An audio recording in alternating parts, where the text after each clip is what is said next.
Uh, let's talk now about something which I think is vital, especially in when you are facing rough days, which is humor.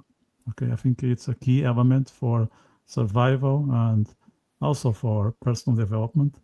We all need to be able to smile at situations, even when they are sad and negative. I think there is a side of it that it's not always that unpleasant. It really depends on how we perceive it. And I'm not just being pinkish here. I think there is a bit of heaven in everything. Same way that I believe there's a bit of hell in everything, and I also think that we can make it more of a heaven and we can make it more of a hell because I as a libertarian I believe in a free will very much. So I'd like to get your thoughts on how much humor matters for writing and where we should put the limit. Maybe Maria, I'll start with you.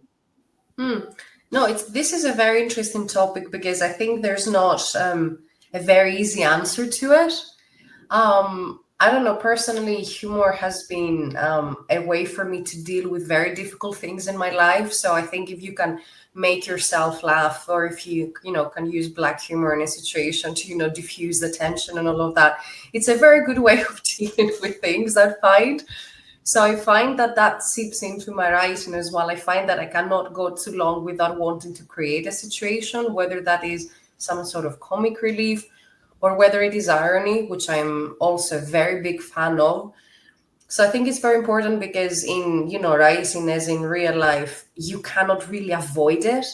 Even if you're at your most serious, say you're at a funeral, everyone has laughed at a funeral. Like, you cannot avoid it ever.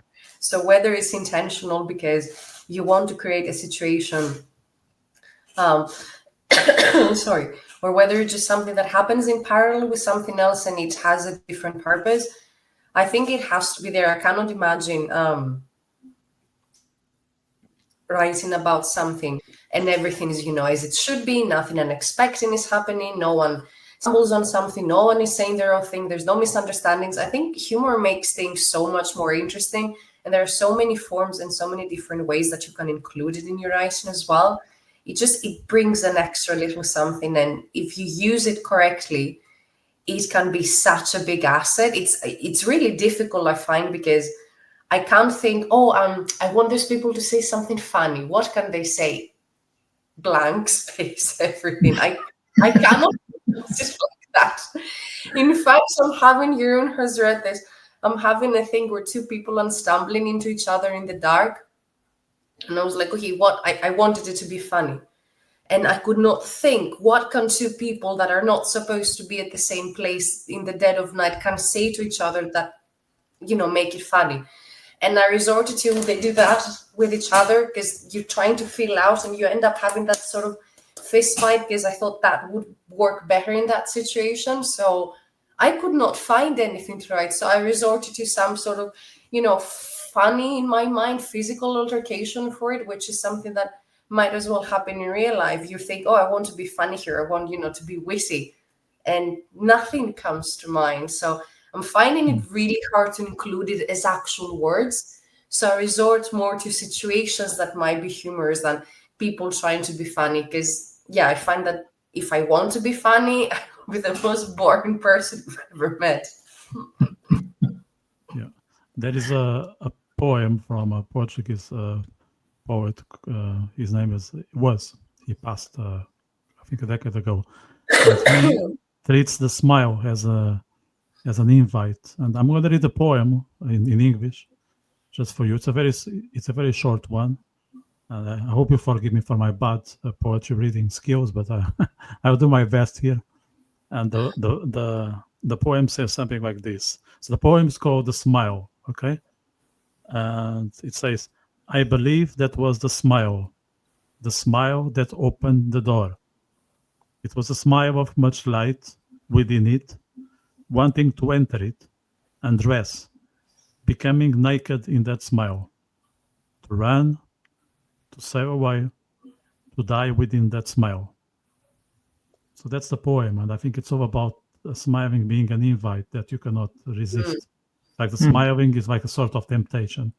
And I think it's very interesting because, like, I'd say smiling is sexy, and I'm not just talking about man-woman relationships, but in general. If we see someone smiling, we feel like approaching that person. It really makes a difference because it's like an invite. Like someone is opening the door for us because the person is comfortable with the situation, and why not accept the invite? I think that's all that is about. And humor, in some shape or form, it's someone telling us, come in, you are more than welcome, because we are having a good time. Jeroen, your thoughts on humor?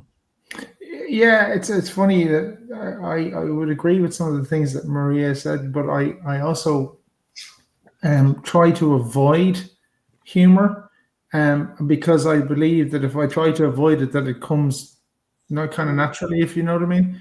Because like that, if I have that moment of, oh, I think something funny should happen here, well, guaranteed it's not funny at all then. Do you know what I mean? And guaranteed my head would be wrecked, and I'd be sitting there just going,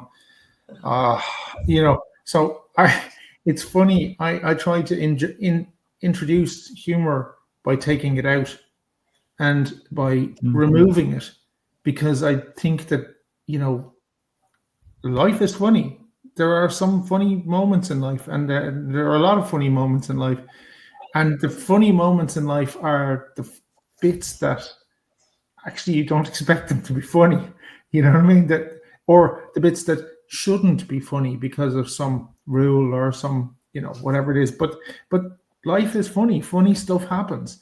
And therefore, I'm very much of the opinion that I try to take it out, because I'm not that funny. So if I try to put it in, I'm not a comedian, right? It's going to come out awful. So I just take it out, and then it sort of appears by itself.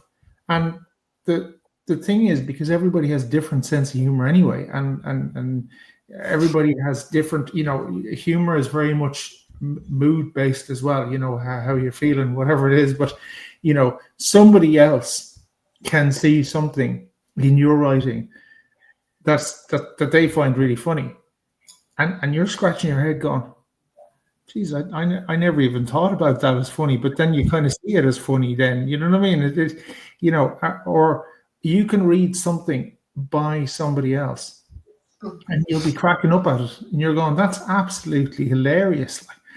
And that person is kind of going, actually, yeah, it is kind of funny. But it's those unexpected, weird, sometimes quirky situations that life sometimes brings.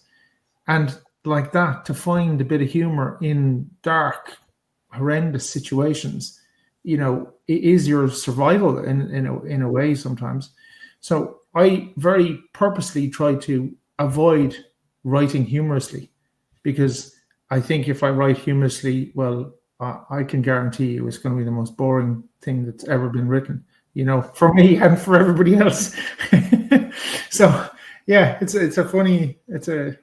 but like humor can be such a subtle thing, and it's totally different for different people. It's different from different cultures, different, I don't know, different languages have elements of humor in, and they are really important to us as humans. Humans need humor. That's just, but I'm a bit quirky like that. I tend to find humor in probably some fairly unusual situations, and find that situation to be funny, so it sort of comes in anyway. I try to avoid putting it in, and then suddenly I go, actually, that's kind of funny that happened, whatever, yeah, it's funny. Very difficult to conjure it out of thin air. It's as you're saying, if you try to say, I want it to be funny, I want something funny to happen here, I don't know, maybe it comes easy to a lot of people. I find it really hard to produce it. So what helps me is if I treat it like I'm watching a movie, what could happen here? So if I picture it like actual images, then maybe I will arrive at something that could be funny here. But out of thin air, I think it's very difficult to come up with a situation or come up with a dialogue that's funny and does what you want it to do, because it could be funny, but does it actually serve a purpose where you've put it? Or, and I think in real life as well, I don't consider myself a funny person, but every time I've said something funny, it's a quick knee-jerk reaction to something. It's not me preparing to say something or the way I say story and stuff. So I got the same problem in writing. If it doesn't come to me on the spot, I cannot produce it later. So it is very difficult. And actually, I would like to know if anyone watching or absolutely anyone has any ideas about how to do that, if it comes naturally to some people, or like, what do you think is funny when you read something? Because in movies and stuff, someone, I don't know, what you call that, slapstick comedy, when people just fall over things and all of that. Yeah, I can see the appeal in that as well. But when you have to describe something and you're reading it, it is very difficult to put funny in words. So yeah, that's why I don't think I would ever write a comedy, for example, or a play or something like that. I think it would not go well. So same conversation we had with theater the other day. Or horror, no, can't do that. I'm sorry. Yeah. Well, I was thinking about this the other day, and I was thinking there's a lot of comedians that I really admire, and that they're just very, very funny people. But I was thinking about this the other day and going, they have to go on. I'm sure they have to go and write this stuff, right? I'm sure they have to put it down somewhere. Like, they don't just pull out the joke out of their, I don't know, ear. They have to write this stuff down. But I was like, how do you write something that your job is to make people laugh, right? How do you actually sit down and write that? And you have to go out and basically you fail or succeed by the amount of people that are laughing in the room. And I was going, that's a really tough thing to do. Like, I can't imagine in any way, shape, or form ever writing a comedy or writing a comedy sketch, for example. Like, that's about as alien to me as. So I kind of go, hats off to those people who can do that and who can write stuff where you've read a book, like, let's say, by a particular author, and every page there's something absolutely hilarious on it. I'm like, how do you do that? Like, I don't know. It's weird. Yeah. I actually interviewed a few comedians in this podcast, and I asked these questions, like, how do you go about making people laugh? And everyone is different in the audience. Like, let's say they have, in a small, let's talk of a small comedy club, and there is 50 people. There's already 50 different ways of dealing with humor, and they don't know what kind of people will be there. And there are all sorts. There are couples, there are groups of men, groups of women, mixed groups, young, old, drunk, sober, you name it. So they need to make sure that the jokes are somehow resonating with the majority of people. And what they do is, in advance, they do a test with a few individuals. Okay, there are people who are hired for that, and they'll do a check whether this joke makes sense, or the way that the joke was presented. Because sometimes it's not only the joke, it's the way that you tell it. Sometimes the form is more relevant than the content itself. And I think that's true for humor.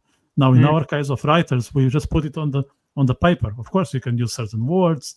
You can separate the phrases, say, this is this sentence and the other sentence come under and not on the same paragraph. There are techniques, but it's trickier because the whole thing is there, and then it's up to the reader to find it funny or not. Now, the positive side that we are not there.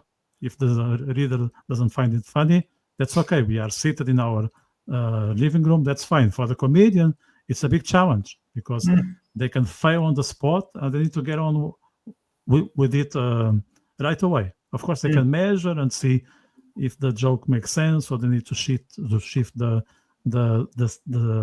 humor type. So there is, let's say, there is room for change. Whether with the book is different because the book is written, that's it. Whether it's a success or not, that's something that, say, the market or the public will dictate. Now, in terms of humor techniques, like what I use sometimes, I say when I'm describing a situation when I was, let's say, at a restaurant or a pub or I don't know, supermarket, it's irrelevant. Let's say public space, and I'm sharing how I was interacting with someone, and I share.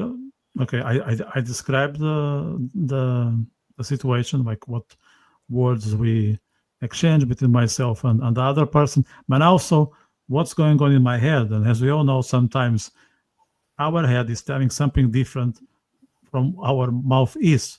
And I think people relate to that because you've all been in a situation that, yeah, we are kind of adjusting and adapting to the context, and our head is going in a different direction.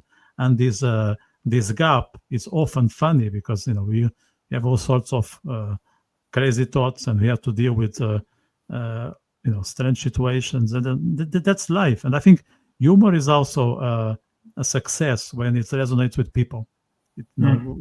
People don't want to listen from someone on the top of the pyramid, laughing about the moon. They want to see, like, that's why, for instance, these days, and going to social media, you see a lot of reels or short videos about the couples arguing on the kitchen and then saying something wild, and people laugh about that. Or how do you board, I don't know, a Ryanair plane, and something stupid happens. So I think it's important to come up with situations that people been or they could, because it's somehow tangible. In terms of limits, Maria, how far can we go with, let's say, making fun of things? I would really like to say that there shouldn't be a limit. I find myself a lot in situations where I will get not offended by something. I'm not easily offended, but I will not find something funny, or that I will think that, oh, that's something we shouldn't make fun of, with lots of different things. And then other times I'm having a funny thought, or like something that I would, about, a topic or about a situation that I previously found myself being, ill at ease with, if someone made fun of that situation. So I think I don't think the limit is in what you can make fun of or what you can use. I think it's whether you're saying something to be funny or your intention is to offend someone. There are a lot of people that find really offensive things funny, and to me that's not humor. And again, it's such a personal thing that, I don't know, there are people that will laugh with absolutely anything, or they will not find offense in anything, or they will think it's just, there shouldn't be limits. I agree with that. It's really, really difficult to define it, I would say. But I think we live as an era where there is someone that will take offense at anything.